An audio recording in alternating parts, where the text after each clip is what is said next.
You ask Tiger to solve. This deals with linear equations with one unknown. The final result is x equals 21. Let's solve it step by step.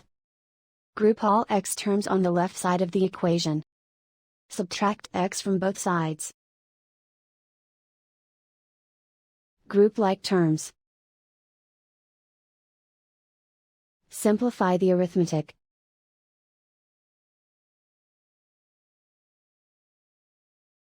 Group all constants on the right side of the equation.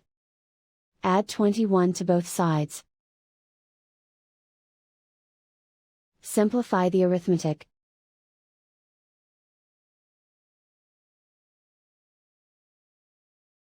And so the final result is x equals 21.